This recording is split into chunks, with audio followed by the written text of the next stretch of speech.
You're not going to believe what Warren Buffett just said about the U.S. dollar. Over the past few years, the Federal Reserve has telegraphed that they intend to monetize the debt by printing trillions of dollars, even as they insist that they're fighting inflation. Already, other major economies in the world, such as China, Saudi Arabia, and Brazil, are moving away from the dollar in anticipation of this. My question is, are we likely to face a time in the future when the U.S. dollar is no longer the global reserve currency? How is Berkshire prepared for this possibility? And what can we do as American citizens to attempt to shelter ourselves from what's beginning to look like the beginnings of de-dollarization? Well,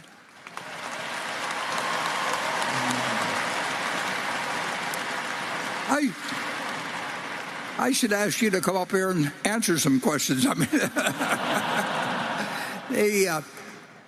it's very interesting. I mean, we are the reserve currency, and I see no option for any other currency to be the reserve currency. And I think that nobody understands the situation better than Jay Powell. But he's not in control of fiscal policy, and every now and then he drops a few hints.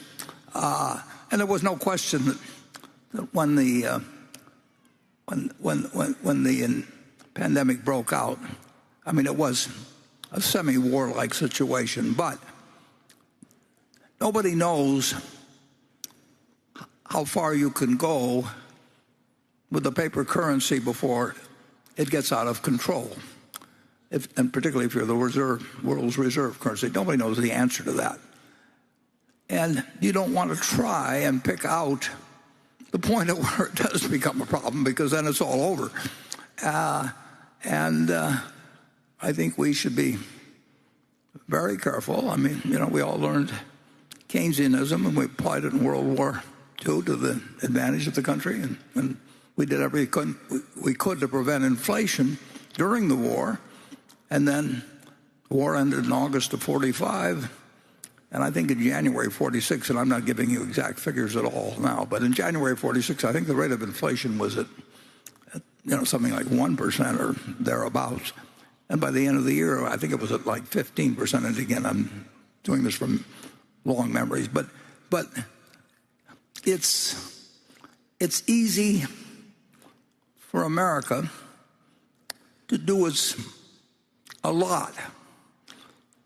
But if we do too much, it's very hard to see how you recover once you let the genie out of the bottle and people lose faith in the currency. And they behave in an entirely different manner than they do when they feel that if they put some money in the bank or have a pension plan or whatever it may be, that they're going to get out something with roughly equal purchasing power. And it just changes the economy, and all kinds of things can happen then. And I can't predict them, and nobody else can predict them, but I do know they aren't good. And we will see.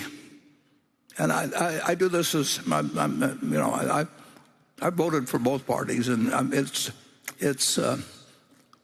not limited to politicians of either party or anything of the sort. People take positions. Some of them understand what they're doing. Some of them don't understand what they're doing. If they put me on some medical board, I don't understand what I'm doing. It's not that there's nothing wrong with the fact that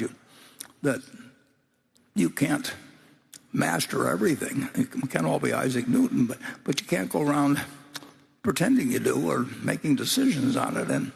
And we are not as well off in relation to curbing inflation expectations, which become self-fulfilling, and we are not as well off as we were earlier. And Berkshire is better prepared than most investments for that kind of a period. But I said this in the annual report, but we aren't perfectly prepared because there's no way to perfectly prepare. You don't know what course of action will occur. And it's a very political decision now. It's a tribal decision to some degree. And you hope for leadership that